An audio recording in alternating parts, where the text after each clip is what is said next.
Hello everybody, welcome back to my channel.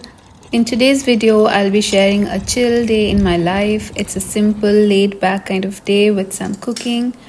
Although it's a relaxing day, there's a reflective mood as well due to the current sad situation of the world.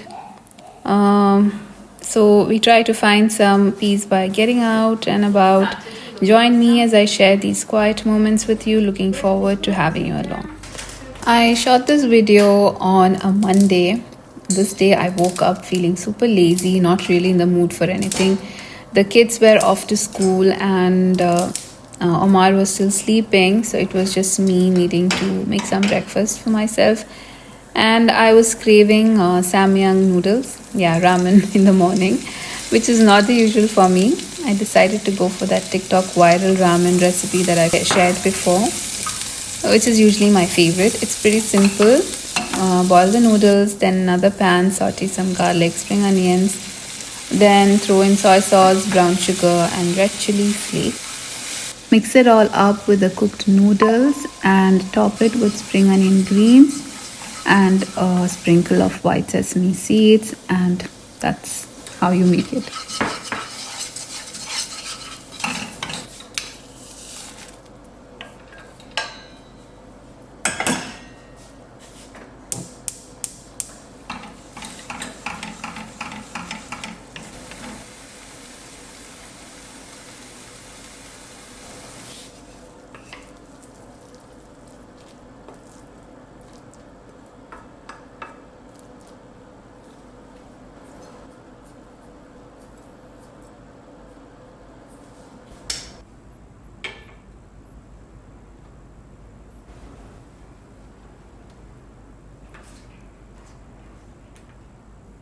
I then made myself a glass of tea, sat down to eat, and just couldn't enjoy it.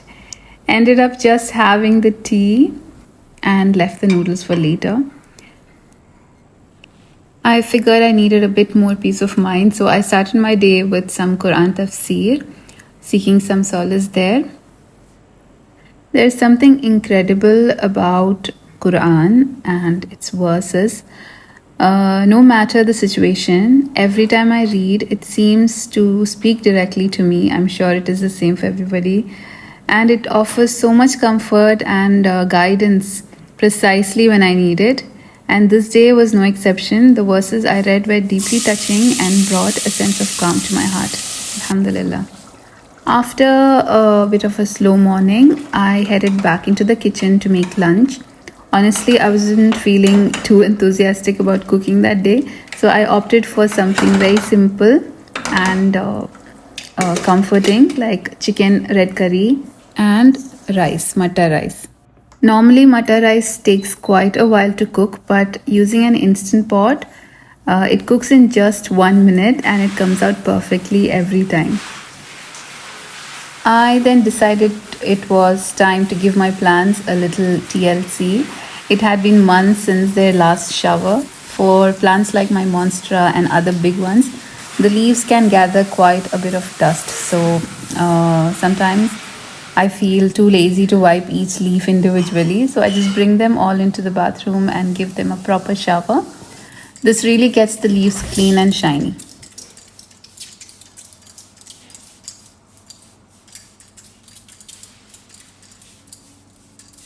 For the smaller plants, a simple spray of water on the leaves does the trick, refreshing them almost instantly.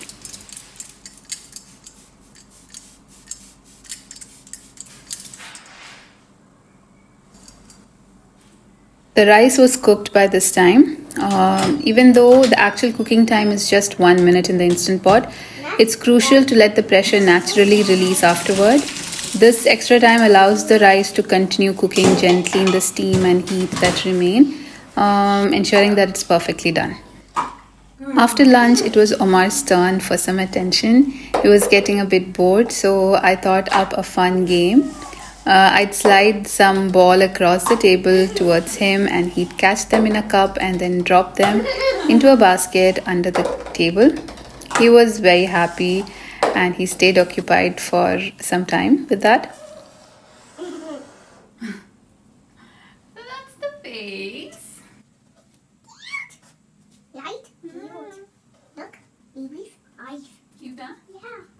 But soon he was ready for another activity. This time I set up something a bit different. I drew a not so cute baby face. Omar insists that it's very cute. And glued pieces of paper on the head to look like curly hair. Omar had a lot of hair strips to snip through with his scissors. I got idea for both of these activities through an Instagram page, and its name is Itsy Bitsy Aiden, I think. I'm not sure now, I don't remember. I can link the Instagram page in my description.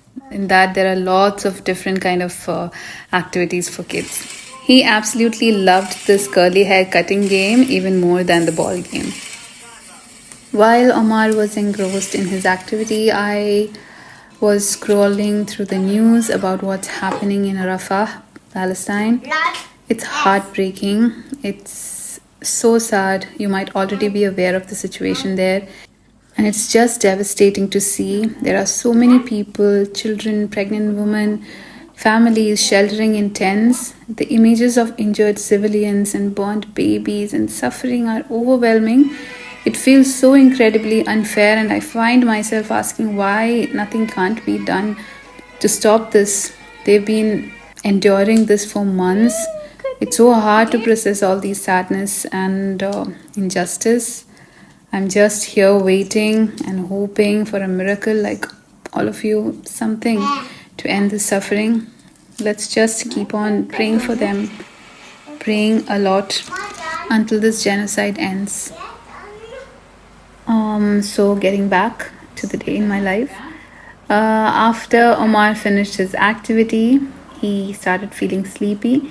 He usually takes his nap in the afternoon, so I took him to bed and read him his favorite storybook, The Very Hungry Caterpillar.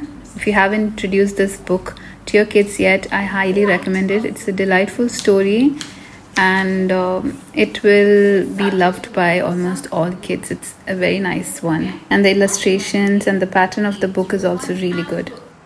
But he was still hungry. Then he came out of that apple.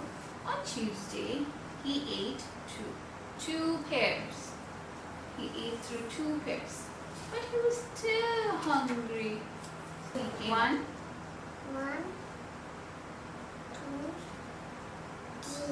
three. On Wednesday, he ate through 3 plums.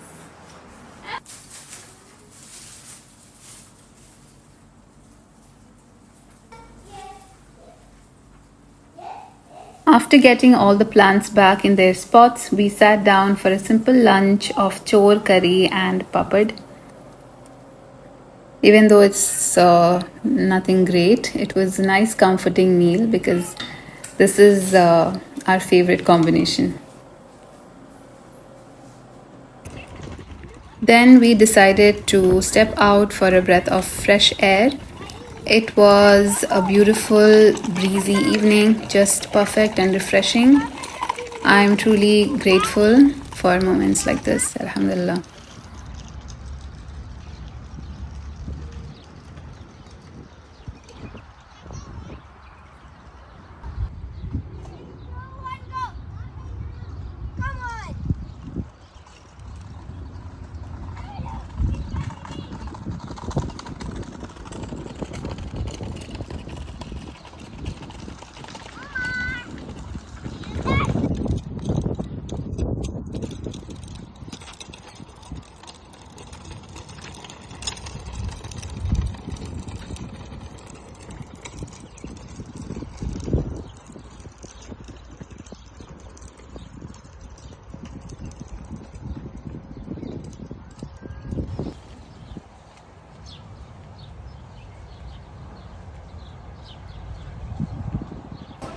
Then I realized that it had been months since my last visit to the salon, so I treated myself to a much needed mani-pedi. My feet were in desperate need.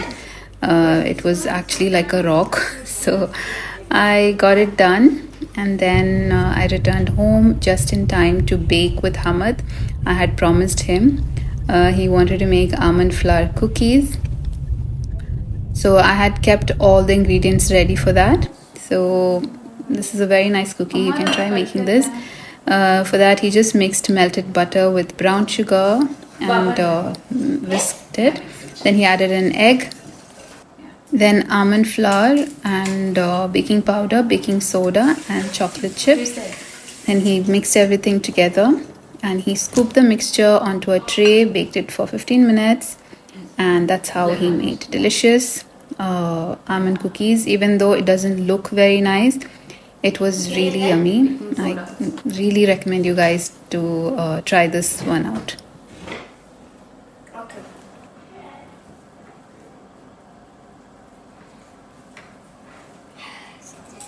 Put it on.